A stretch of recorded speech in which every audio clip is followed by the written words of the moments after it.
Do you feel like your audience became less interested in your work as a sex educator once you had a baby? Yeah, I think it's probably a mixture of like sexism, ageism, the motherhood penalty, like all of these things kind of wrapped up into one. It's almost like you should be like removed from public life. There is that weird feeling. Hi lovers and friends, this video is sponsored by Squarespace. Create stunning websites, email marketing campaigns, online stores, and so much more with the power of Squarespace. I've been using Squarespace for years to power my website and my book website, to do quizzes, to do amazing email campaigns. And I want you to see how this can make your next big idea even bigger, bolder, and more beautiful than you ever imagined. And best of all, if you go to squarespace.com/shanbooty, you can get 10% off the purchase of your website or domain through Squarespace. Plus, you actually get 2 weeks for free on Squarespace, no credit cards required, regardless of how you go. So go to squarespace.com, play around, see if you can bring something cool to life, and once you're ready to launch, then go to squarespace.com/shanbooty for that 10% off the purchase of a website or a domain through Squarespace.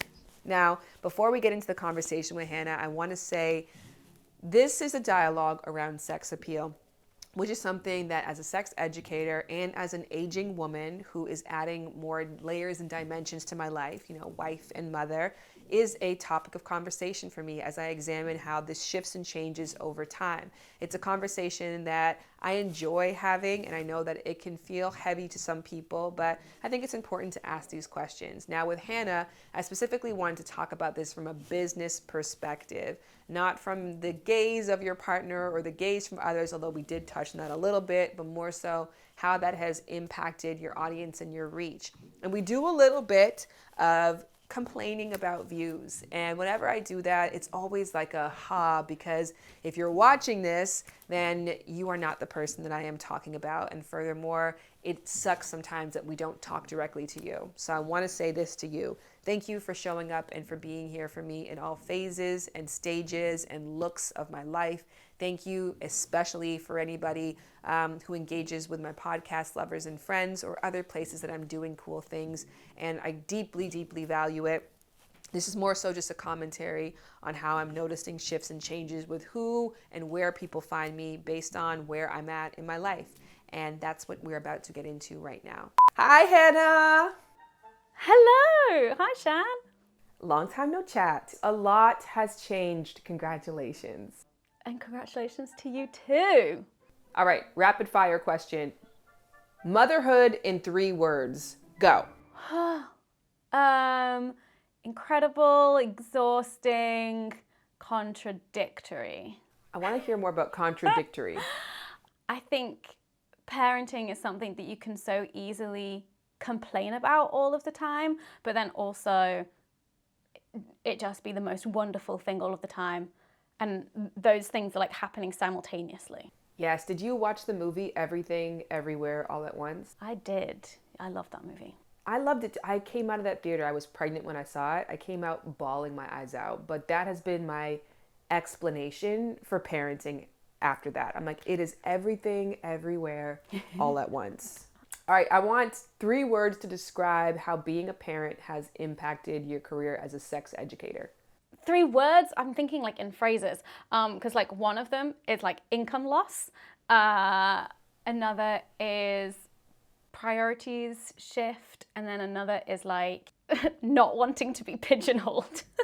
Okay, these are great. Let's go through those one by one. The income loss, I took 3 months off.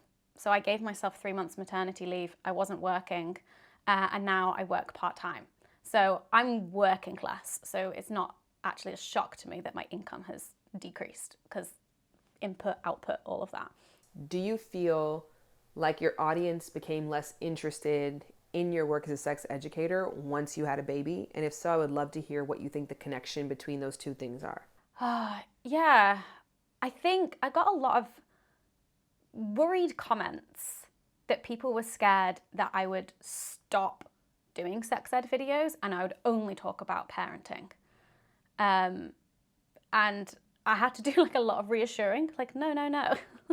That's going to be like sprinkled throughout, like, because I have the 2 YouTube channels. I got like the sex education one and then the lifestyle one. And yeah, sure, the lifestyle one has gone full parenting mode because that's my lifestyle right now. But the sex education channel, I think, has very much stayed the same, obviously because I've had this huge life shift. My viewpoints and maybe the way that I look at things now I just have like an extra thing to bring to them if it warrants it. I wonder if you had this realization that I had, and I had this specifically after the first baby a little bit, where we talk about sex for a living. So this is like a conversation I can probably only uniquely have with you and a small handful of people. And I didn't really realize how much my sex appeal was tied to my success as a sex educator. Professionally, you have a lot more sex appeal than I do. I'd go down like the nerdy friend route, I think, a lot more. I almost wish that I could like have that kind of sexiness in my videos, but I often hold back because, I don't know, just like the comments and the viewers that I don't want to watch my videos tend to find that more appealing. And so sometimes I think I unsexify myself in order to avoid that. And then like being a mom now and also not having time to put on makeup has helped. Do you not feel that there was a direct relationship between sex appeal and your work, and even like sexual image? Like, because I think once you become a mom, even if you're still putting on makeup and you're wearing bustiers every single day, societally, there is a view on you now that you should shift your role to accommodate a more matronly role. Yeah, I've honestly not felt that from my audience. Have you? I don't know. I mean, I think for me, it is less about what was said and more about what was felt and experienced. I noticed for me, my experience with pregnancy was when I got pregnant, people were really interested and engaged. Throughout my first pregnancy, people were really interested and engaged. And it's almost as like as soon as I gave birth, everyone was like, we're done with you. I felt that. It was real big during pregnancy. Like, you know, people were actively really interested in me and that, and then all my other work by association.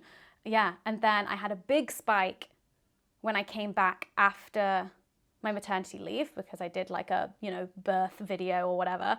And people are like curious to see how I was and stuff. But then after that, yeah, it's been real quiet. What's your societal assessment of that? Yeah, I think it's probably a mixture of like sexism, ageism, the motherhood penalty, like all of these things kind of wrapped up into one. Like not everyone is a parent or wants to be a parent, so people aren't interested. I think there's also like this stigma around like, oh, as soon as you become a parent, like that's all you're gonna want to talk about. And yeah, sure, it's like, we're never gonna stop being parents, so like it is always on our mind even if we're not like around our children, but it's hard because I'm just like, no, I have other interests and thoughts about things, but then also at the same time it's like, hey, what is so wrong about wanting to talk about your kid all the time? Has this loss of audience and loss of income reinvigorated your work or discouraged your work? Or is it a mix of both, everything everywhere all at once? A little bit of a mix of both, because the first few months after I came back, I was really struggling, I think, to keep up with everything. Like, we were publishing the same amount of content as we were before I had Rowan, and I was working part-time. So the maths doesn't math. That shouldn't make any sense. And what was suffering was my passion and like happiness with what we were doing, and then also I think the quality of it, like what I felt like was good enough quality to put out there. But then there's been like this huge shift where I don't know, I think there's like a sense of freedom. I don't know whether you felt this, of like when you were first starting out on YouTube, when you don't have as many eyeballs looking at you, you've got that like freedom to experiment and you can just kind of like do what you want. Whereas when you have lots of eyeballs on you, and you've had some success, you're like, well, this is what is successful. This is what I have to do. This is what I have to stick at. And it's a lot scarier to deviate from that. But in the last couple of months, I've been like, hey, do you know what? Screw it. We're gonna do what I want to do. We're gonna experiment. We're gonna be a bit more ambitious with videos. We're gonna do the videos that I've always like put on the back burner of like one day, like we'll get to that. And now we're just doing it and I'm having a whale of a time. Like I'm loving it. And you know what? The numbers actually still aren't there in terms of what I would want, but I am so proud of those videos. I love them. And I think the quality of what we're making is excellent. Other people just need to get on board. That's the tricky part, am I right?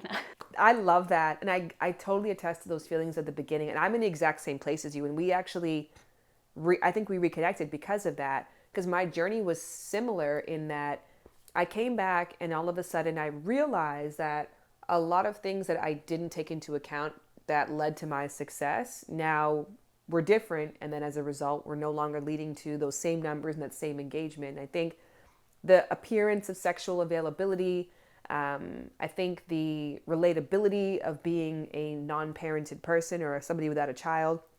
And so even though people were really happy for me to have a kid and really excited about that journey, once I became a mom, all of a sudden I was in a completely different category. Yeah, it's almost like you should be like removed from public life. There is that weird feeling. Well, I think like even your maternity shoots were really sexy and you did a really sexy stoma bag photo shoot. So you have always found ways to still advocate for yourself as sexually desirable in settings that societally, traditionally would not be seen as such. Is something really important for me to hold on to. So whatever way I am displaying my sexuality, it has to first and foremost be for me, and then whatever other people take from that is secondary. Is sex appeal or sexual desirability from others important to you? I want to like say no, but then part of me is like, is it naive to say no? Like it's important to me from my husband. And I also think it's hard for me to give an honest answer. One, because I don't really know what it is, but also just because I'm like a white and thin and, you know, like I have pretty privilege. So like I think when I have all of those things and they're not something that I've had to work hard for, it's hard to be like, oh yeah, I don't care. Do you know what I mean? It's interesting though, because I would think it's sort of the opposite, because naturally, like even you not being aware that you are sexy and you have been deemed as like a sex symbol before comes because you never had to work for it, because existing. Yeah, but if that was taken sexy away from me, maybe Yes. I'd then be like, oh no, it's really important for me to be seen as sexually desirable. Whereas because it's something that I already have, it's really easy for me to just like shrug it off as not important to me. What's interesting though, because if you feel like it hasn't been taken away from you postpartum, that's also really interesting to acknowledge. My sexuality for me and in my personal relationship has not been taken away. And so I know that. And so that fills me with confidence for then when I present myself publicly. I don't feel the same way, but I do feel the same way. Yeah, like I definitely realized for me how important external validation as being seen as sexy and sexually desirable is to me. And it's something that I've been willing to really fight for. And I have other mom friends who are like, I didn't feel an interest. And I felt an interest to fight for it for two reasons. One, because it personally fills me up and I'm an attention whore. And I've learned that about myself.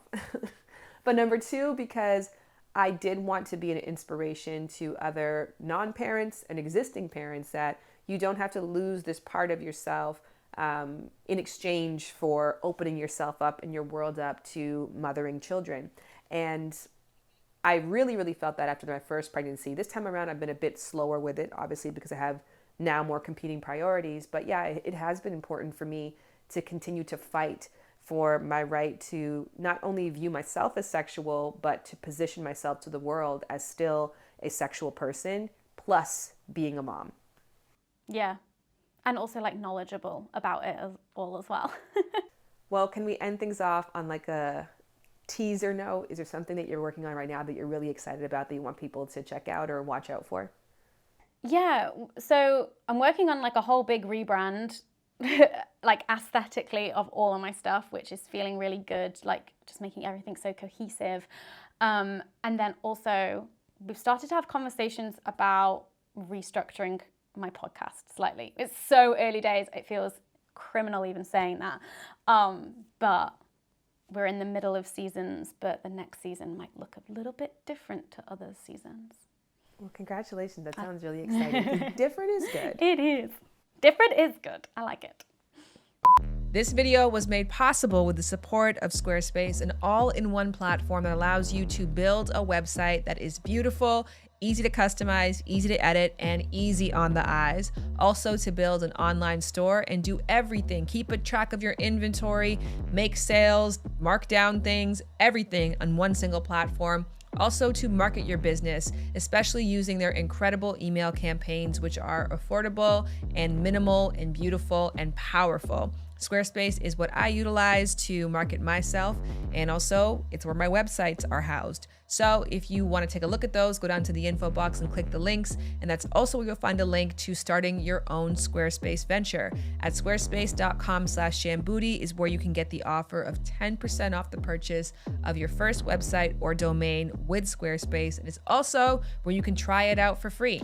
2 weeks to see what you can make happen. And when you are ready to launch, which will be in 2023, perfect timing, you can get 10% off the purchase of a website or domain at squarespace.com/shambooty. Keeping it simple, I need me a tempo to get in a limo and get me out limbo. A dog in the kennel was never my ammo. I play like a fiddle, I don't feel no pain. Addicted to fame, but that's in the way. Moving the wave, dancing the flame. She in her vanity, living her fantasy till I'm about to leave, can't be contained. White knuckling.